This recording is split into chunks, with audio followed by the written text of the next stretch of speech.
Gepleyer Azadlyk Radiosu. Akşamlyk hayrly bolsun hormatly radio dinleyijiler. Şu 2017-nji ýylyň 2-nji iýuny hepdeniň anyny efirde habarlar gündeligi gepleşigimiziň etaty bölügine başlamazdan ozal täzelikleri dinleň. Olaryň mazmuny bilen sizi men Gözül Hudaýberdi watan şeýärim. Germaniýanyň kansleri Angela Merkel prezident Donald Trump'yň Birleşen Ştatlaryň howanyň maýlamagyna garşy görüş boýunça Paryж ulalyşygyndan çykmagy baradaky kararyny ören gynandyrdy diýip atlandyrdy. 2-nji iýunda Berlinde parlamentden çykyşynda Merkel öz ýurdunyň 2015-nji ýylda Paryжde baglaşylan halkara ulalyşygyna goşulyp üstüne alan borçlaryny berja etmegi dowam etdirjekdigini aýtdy. Birleşen Ştatlaryň prezidentiniň howanyň maýlamagy boýunça Paryж ulalyşygyndan çykmak baradaky karary ören gynandyrjy we men bu arada özümi ören çäklendirip aýdanymda şeýle diýärin diýip Merkel Trump'yň öz kararyny mälim etmeginiň ertesinden çykyşynda bellidi. Merkel howanyň maýlamagyna garşy görüşde 1997-nji ýylda Kyoto klimat protokolunyň başlanan we 2015-nji ýylda Paryжde baglaşylan taryhy ulalyşyk bilen dowam ettirilen prosesden ýa-da tarap ýoluň ýokdugyny aýtdy. Media maglumatlarynda Awganistanyň howpsuzlyk güýçleriniň prezident Ashraf Ganinyň wezipeden çekilmegini talap edip geçirilen protestleriň goýunda howa ok atanlygyny habar berdiler. Protestçiler 31-nji maýda Kabulda adından 90 adamyň ölümine we 460 adamyň yaralanmagyna sebäp bolan güýçli partlamanyň ýa-da gabat geldi. 2-nji iýunda geçirilen protestlere 1000-den gowrak adam gatnaşdy. Reuters agentligi howpsuzlyk güýçleriniň käbir protestçileriň polisiýanyň gabawyny bösüp geçmäge tynaşmagyny soň howa atanlygyny habar berdi. Ýene bir maglumatda polisiýanyň ok atmagynyň soň hem protestçileriň prezidentiň köşküne tarap ýöremegini dowam etdirenligi emma köp demonstrantyň gaçanlygy aýdylýar. Birleşen Ştatlaryň ýol başçylygyndaky koalisiýa 2001-nji ýylda Awganistanda Talibany häkimet başyndan agdaraly beri Kabulda bolan iň helakçylikli hüjümüň jogapkärçiligini hiç bir topar öz üstüne almady. Reuters'yň maglumatyna görä Awganistanyň esasy aňtaw agentligi hüjümüň Taliban bilen bagly hakkany topurynyň Pakistandan alan goldawy bilen amala aşyran bolmagyny guman edýär. Ortiýetiň Türkiýeden azy önümleriniň bir näçe görnüşiniň import edilmegine geriden çäklendirmeleri ýatyrmagy 2015-nji ýylda Türkiýanyň Ortiýa uçaryny urup gaçyrmagyndan soň iki ýurdun bozulan ara gatnaşyklaryny dikeltmek boýunça edilen nowatdaky edim boldy. Premier ministr Dmitri Medvedev tarapyndan gol çekilip 2-nji iýunda hökümetiň web saýtynda çap edilen karara görä Türkiýeden towu etiniň, hyýaryň, şepdalynyň, üzümüň, almanyň we ýene bir näçe miwäniň importyna gadagançylyk aradan aýrylýar. 31-nji maýda prezident Vladimir Putin Türkiýeli işgärleri iş almak we türk şirketleri baradaky çäklendirmeleri ýatyrýan karara gol çekdi. Ortiýetiň Türkiýanyň azy önümlerine garşy sanksiýalary gerizmek çäresi Türk söwüşüji uçarynyň 2015-nji ýylyň noýabr aýynda Siriýa bilen Serhetde Ortiýet uçaryny urup ýere gaçyrmagyndan soň amala aşyrylypdy. Şol döwürden bäri Putin we Erdogan iki ýurdun gatnaşyklaryny gowlandyrma ugrunda ençeme ädim edipdi. Olar 3-nji maýda Soçyda duşuk geçirdiler. Ortiýetiň häkimetleri tarapyndan Prezident Vladimir Putin öldürme üçin dildöwüşi kurnamakda aýplanýan Çeçenstanly Kiýewde oka tutulup yaralandy. Ukrainanyň häkimetleri onuň janyny kastetmäge synanşygyň pedaty bolandygyny aýdýarlar. Ukrainanyň içeri işler ministri Adam Osmaýewiň özüne jaň eden we interwiu bermegi sorap bir gün öň ýüz tutan adam tarapyndan oka tutulandygyny habar berdi. Ministriň maglumatyna görä Osmaýew we onuň aýaly Amina Okuýewa agdalan adam bilen awtologda bolan wagtynda ol ýaragy Osmaýewa çenäp iki ýedek atypdyr. Mundan soň Okuýewa öz pistoletinden hüjümçini atypdyr. Erkek adamlaryň ikisi de agyr ýagdaýda keselhana düşüpdir. Britaniýada bilim alan asly Ortiýetiň Çeçenstan regionundan bolan Osmaýew 2010-njy ýylyň fevral aýynda Ukrainada tutsak edilipdi we bir kanun partlaýjy serişdeleri saklamak, hususy emläge eldegirmek we galplyk bilen bagly aýplamalaryň esasynda suud edilipdi. Soňra Ortiýetiň häkimetleriniň talaby boýunça Osmaýewa garşy Putin öldürme üçin dildöwüşik bilen bagly aýplamalaryň esasynda iş gozgulypdy.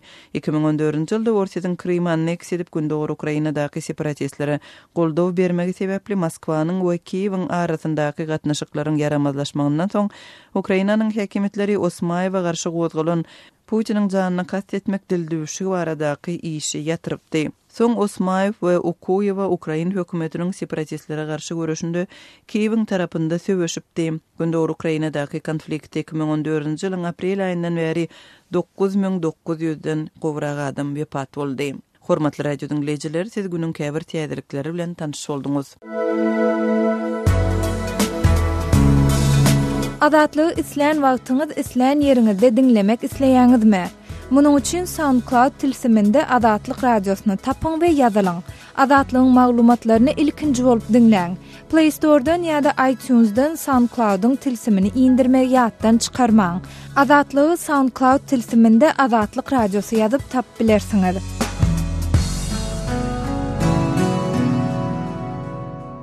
Gepleýär Adatlyk radiosu. Efirde habarlar günneligi bilen men ýogşan Nurwan.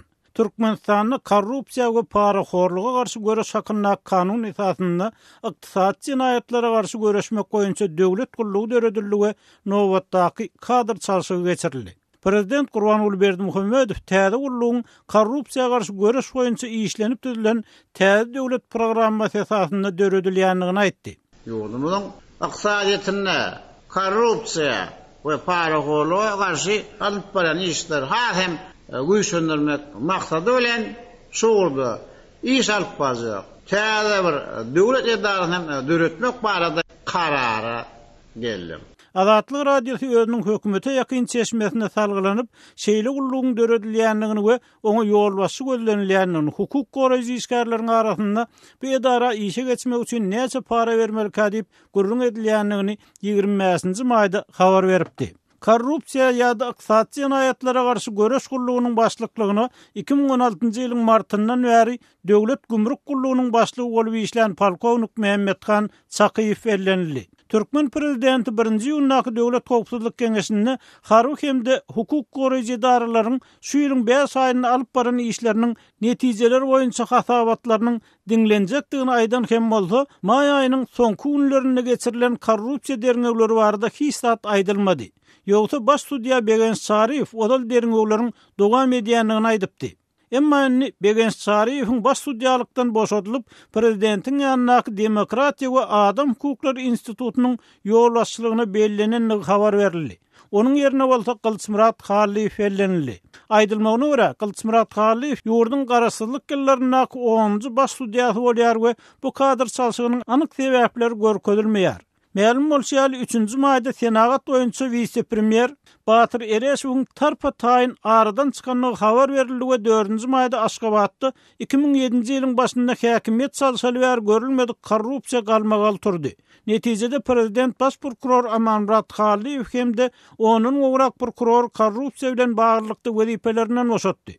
Adatlygyň hökümete ýakyn çeşmesi olarky vice-premier Batyr Ereşowyň korrupsiýa derňegleri oglunyň tutsak edilmegi netijesinde öz zanyny kas edenligini tasdikleýär we bu galmagalyň prezidentiň guruply adamlardan Aşgabatda geçiriljek adi oýunlar üçin serişde toplamak tawsyrygy netijesinde ulalanyny öňe sürýär. Şeýle-de Anamdar çeşme işden boşadylan olarky baş prokuror Amanmurat Haliýewiň türme wagtlaryny aýtdy. Emma resmi Aşgabat bu habaryny tasdiklady, ne inkar etdi. Bundan başga adatlygyň çeşmesi öňkü baş prokuror wezipesinden boşadylmagynyň öň Haliýew bilen içeri işler ministri İskender Mülükowyň ýokartyndaky bulutlaryň garalýanyny habar beripdi. Haliýew işden aýrylanyna Mülükow bir kaýyn söýerli we Anamdar çeşme onuň prezidentiň ýakyn töwereklaryna gollaw bilen saklanyp galanlygyny ýogsa işden boşadylmalygyny, ýöne barbar udagy ötmän wezipeden çetleşdiriljekdigini habar berdi. Emma bu Ramazan döwlet howpsuzlyk keňeşiniň nowatdaky mejlisinde hem içeri işler ministri İskender Mülükow gulluk goruşlaryny talaby laýyk ýerine ýetirmänligi we işde goýberen kemçilikleri üçin elip ýene bir kaýyn söýerli. 4-nji maýda kaýynji bilen bu onuň soňky bir aýyň dowamyny alan ikinji bir kaýynji bolýar. Şol bir wagtda onuň işde goýberen kemçilikler anyklaşdyrylmaýar. Ikinji tarapdan egerde diýilýän kemçilikler gysga wagt içinde düzeltmese İskender Mülükowyň wezipesinden boşadyljakdygy aýdyldy. Adatlygyň yerli çeşmesiniň berýän maglumatlaryna görä Türkmenistanda soňky 10 ýylda korrupsiýa we paraxorluk giň ýaýrady hemde olarlar esasan ýokaryky ujaýlaryna girmek üçin para berilen bolsa, soňky ýyllarda çağalar waglaryny çağa ýerleşdirmekden başlap köçe süpürjülüge işe girmek üçin hem para bermeligi aýdylýar.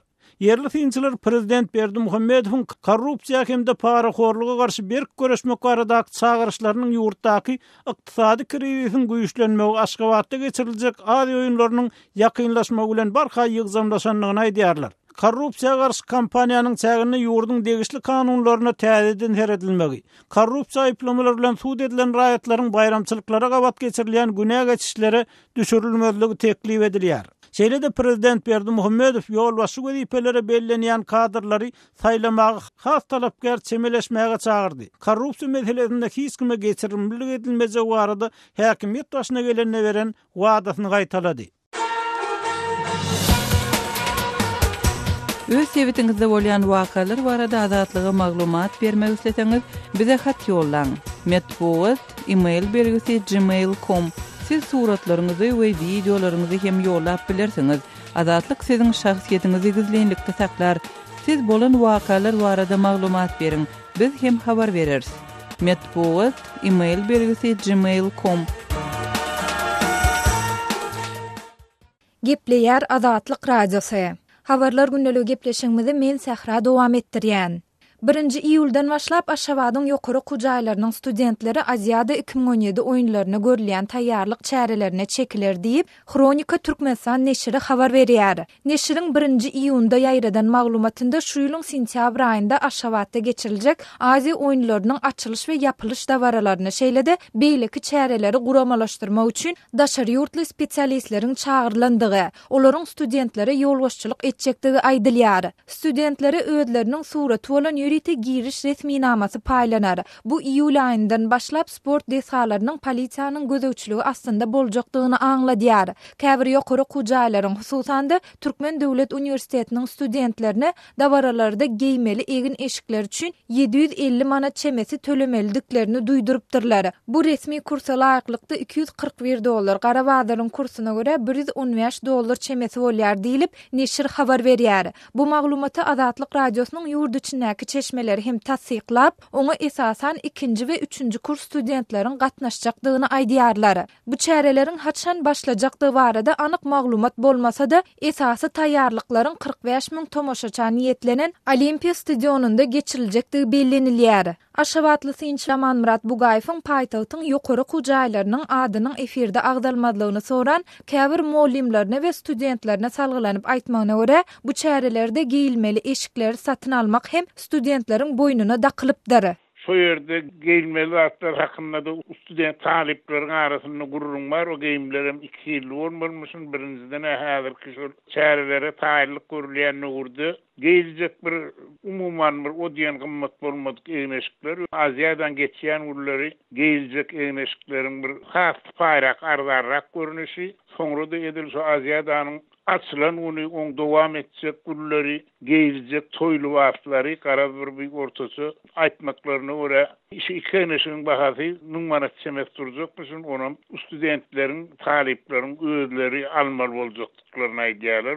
Diýip Bugaýew aýdýar. Studentleriň käbirleriniň aýtmagyna görä, ýokary kujaýlaryň ýolbaşçylary olary siz gaty bagtly ýaşlary, size halkara derejesinde geçirilýän sport ýarşyna gatnaşmak nesip edýär diýerler. Emma studentleriň käbiri özleriniň din jalmagyň deregine Thompson jokrama ıssy günlerinde taýýarlyk çärelerine gatnaşmaga mejbur edilýändiginden näýile bolýar. Azatlyk radiosu bu mesele dogrusunda Magtumul adynaky Türkmen Döwlet Uniwersiteti, Medeniýet Institutu we Owa Hojalyk Uniwersiteti bilen habarlaşanda bu maglumaty tasdiklatmak ýa-da inkar etdirmek başartmady. Emma bu maglumatlar Aşgabatda Aziýa oýunlarynyň başlanmagyna 100 gün galmagy münasibetli geçiriljek dawaralary ýokary taýýarlyk derejesinde guramalaşdyrmak barada Prezident Gurbanly Berdimuhammedowyň beren tawşyrygynyň ideýanyna gabat geldi. Mundan başga paýtagtyň käbir mektep we ýokary kujaýlarynyň muallimleri özleriniň bu çärelere tomusky din jalş mövsüm döwründe hem gatnaşjakdyklary barada ýürite resmi nama gol çekmeli edilendiklerini aýtdylar. Şeýle-de olar iýun aýynyň ortalaryna çenli gutorduş egzamenleriniň geçirilýändigine garamadan taýýarlyk çäreleri sebäpli käbir okuwçylaryň we studentleriň egzamenlere dälde çärelere gatnaşmaga borçly edilendigini bellediler. Türkmenistan öz garaşsyzlygyna eýe bolan wäri ýurtda geçiriljek iň uly halkara sport çäresine görülýän taýýarlyklary ençeme ýyl öňünden başlapdy. 17-27 sentýabrda Aşgabatda geçiriljek bu ýarşy dünýäniň 62 ýurdundan 5000den gowrak türgeniň gatnaşmagyna garaşylýar. Öz tweetinizde bolýan wakalar barada adatlyga maglumat bermek isleseňiz, biziň Facebook hasabymyzda ýazyň. Bizi gözlegi bölümine Adatlyk Radiosu ýazyp tap bilersiňiz. Siz suratlaryňyzy we videolaryňyzy hem ýollap bilersiňiz. Adatlyk siziň şahsiýetiniňizi gizlinlikde saklar. Siz bolan wakalar barada maglumat beriň, biz hem habar bereriz.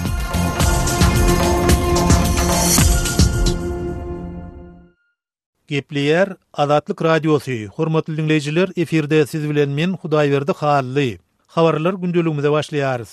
29 maýdan başlap Türkmenistanyň banklary telekeçileriň türkmen manadyny daşary ýurt valyutasyna konversiýasiýa edýän pul serişdeleriniň möçürini ýene aşaklatdy diýip Türkmenistanyň alternativ habarlar neşri ýazýar.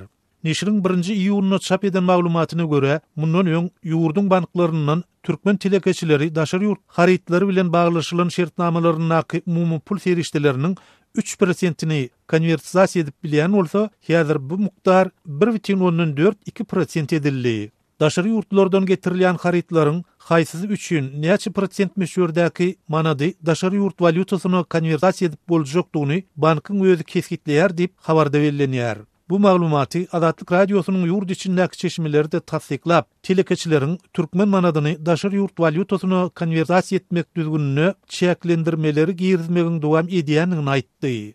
Türkmenistanyň Merkezi Banky bilen döwlet haryt şigmal birjasy konversiýa etmek ýeňilligini ýörüte firmalara gönükdirýär. Mysal üçin, öňkü gaja sebitinden alınıp barylýan guruluşlary import edilýän harytlar üçin çäklendirme ýokdy. Şonu guruluşyk firmalary has köp türkmen manadyny daşary ýurt valyutasyna çalyşmak üçin import edilýän harytlaryň bahalaryny bilgeçleýin gymmat edip görkezýärdiler. Bu ýagdaý döwlet gullukları tarapyndan anyklanan soň guruluşyk harytlarynyň döwlet tarapyndan kesgitlenen nyrhy paýlandy we olaryň görkezilen nyrhdan ýokary bolmaly däldigi aýdyldy diýip adatlygyň çeşmesi aýdýar.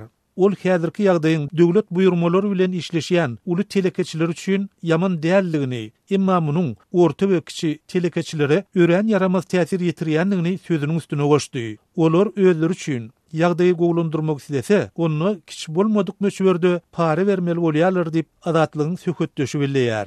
Türkmen telekeçilerine girdilen bu täze çäklendirmeler dogrusyny türkmen häkimetleri ýa-da media serişdeleri henide çenli haýsydyr bir kommentariýy bilen çykyş etmediler. Ýöne bu maglumatlar Türkmenistanyň döwlet gümrük gullugynyň işgärleriniň telekeçileri öz şertnamalaryny döwlet haryt şigmal birjasyna hasaba aldyrmagy mejbur edýän baradaky habarlaryň peýda bolmagynyň ýa-da gawat geldi. Birja hasabalnan harytlar üçin daşary ýurtly satyjydan valyutada Türkmenistanly alyjydan bolsa manatda tölek alýar. Daşary ýurtlylar birja ýygmyny tölemän soň olaryň valyutada tölemeli tölegini hem hususy telekeçileriň özleri tölemeli bolýarlar diýip adatlygyň çeşmesi habar berýär. Türkmenistanyň 2016-njy ýylyň ýanwar aýyndan başlap Amerikan dollarynyň naqd sowdasy dol ýatyrylyp, şondan soň onuň sowdasyna da ençemegede çäklendirme girdildi. Munun netijesinde ýurtda resmi taýdan $1, 3,5 manat meşhurynda saklanyp galýan mahaly, onuň gara bazardaky narhy 7 manat şenli ýokurlandy. Bu bolsa biznesi daşary ýurt valyutasyna bagly bolan telekeçilere yaramaz täsir ýetirdi. Mundan başga, telekeçileriň valyuta operasiýalaryna, şol sanyna pul birlikleriniň awtomatik konversiýasyna ençeme tapgyr çäklendirme girdildi. Şeýle de, hususy firmalaryň ençemesi Aziýa oýunlaryny guramalaşdyrmak üçin meýletin goşun etmäge mejbur edildi.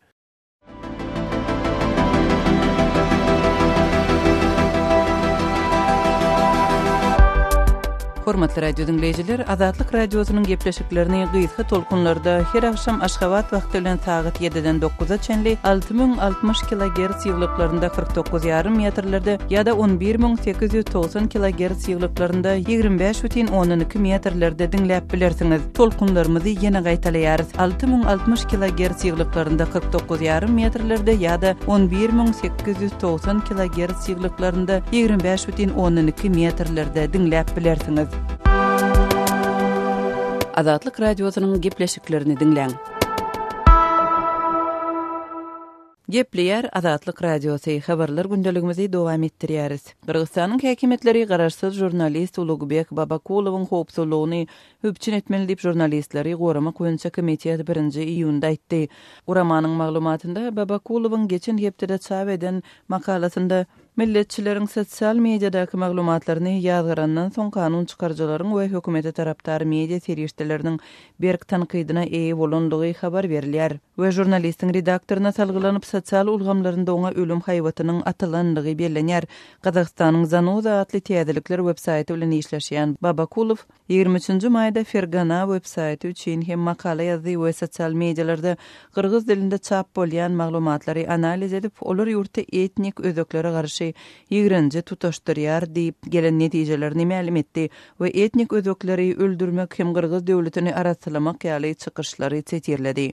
27-nji maýda döwletiň gözekçiligindäki jemgyýetçilik teleradio gepleşikler kampaniýasy Babakulowy milletary ýigrenji tutaşdyrjy we Kyrgyzstanyň düşmany edip görkezýän telegepleşigi berdi. Şondan 2 gün geçen soň hökümete tarapdar gazetler.org websaýty Babakulowy separatist diýip adlandyrdy. 2-nji ýylda 24KG websaýty Kyrgyzstanyň parlamentiniň agzalarynyň jurnalisti ýurdun raýatlygyndan mahrum etmegi hökümetten talap edenligini habar berdi diýip jurnalistleri goramak boýunça komitetiň maglumatynda bellenýär.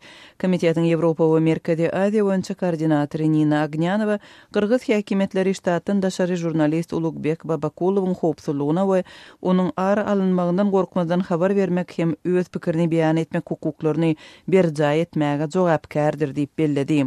Biz Kırgyzstanyň howpsuzlyk gulluklarını Babakulowyň janyna howp salmak barada atylýan haýwatlara çynlyky jinaýatçylyk hökmünde garamagy çagyrýarys diýip Nina Agnyanova belledi. Jurnalistleri goramak boýunça komitet Fergana internet neşriniň baş redaktory Daniel Kislowyň Babakulowyň howpsuzlygy barada howatyrlanýanlygyny habar berýär. 2017-nji ýylyň mart aýynda Kyrgyzstanyň prezidenti Almazbek Atambaýewiň adyna ýazan we Fergana neşrinde çap edilen açyk hatynda Babakulov hökümetiň garaşsyz media edýän basyşlarynyň güýçlenmegini tanqid edipdi. Atambaýew garaşsyz media serişdelerini şol sanda Fergana we Zanoza neşrlerini tanqid edip gelýär. Gepleýär Azatlyk radiosi. Gadyrly dinleýijiler, Azatlyk radiosi türkmen raýatlarynyň haýyşlary esasynda olaryň prezidenti öz problemleri baradaky arazylaryny eşitdirip bilmeklerine mümkinçilik töretmek maksady bilen hormatly arkadagy atly ýürüýte rubrika başlaýar. Bu rubrikasyny siz öz kynçylyklaryňyzy beýan edip, olary efir arkaly eşitdirip, şeýle-de Azatlygyň websaýtyna, sosial ulgamlardaky sahypalaryna çap etdirip bilersiňiz. Siz öz hatlaryňyzy Azatlyga hat üstü bilen telefon arkaly biziň ýerli habarçylarymyzyň üstü bilen ýetirip bilersiňiz.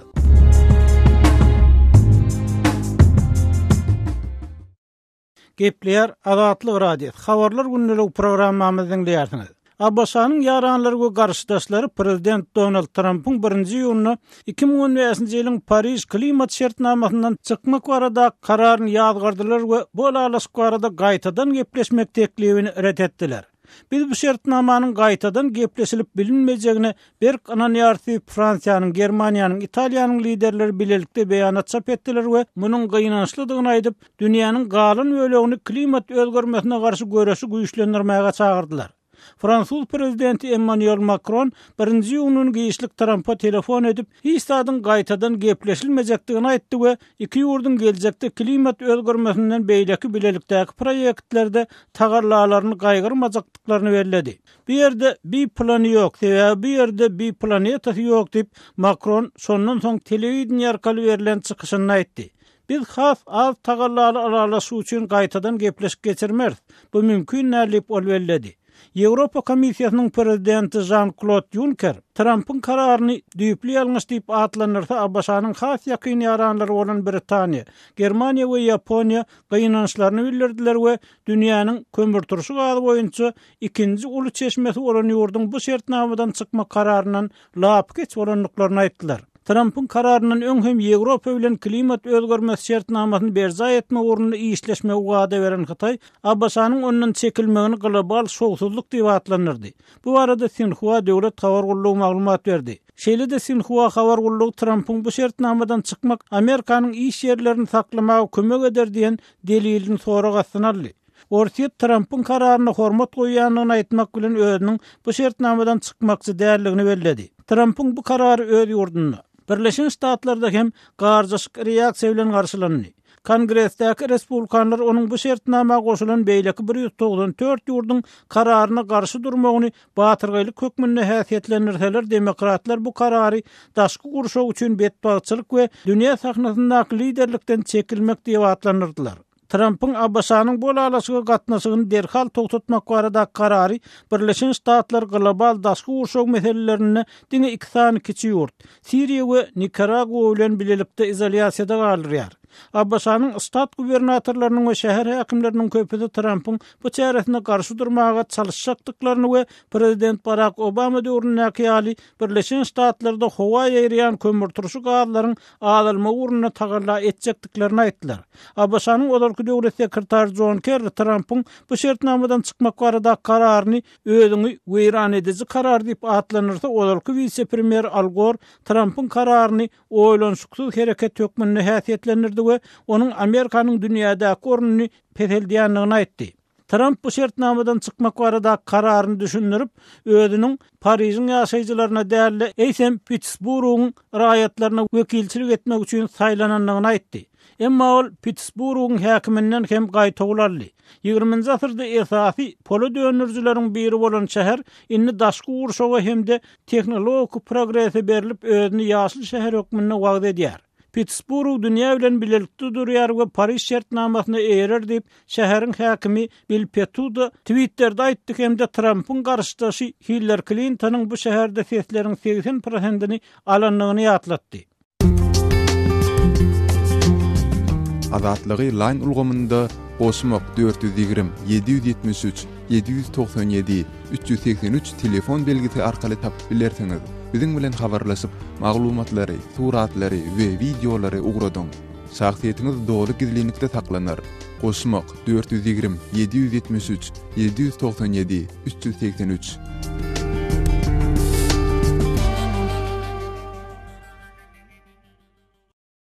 Hormatly radio dinleyijiler, şunuň bilen habarlar gündeligimiziň şu günkü sanyny geçirip gotarýarys.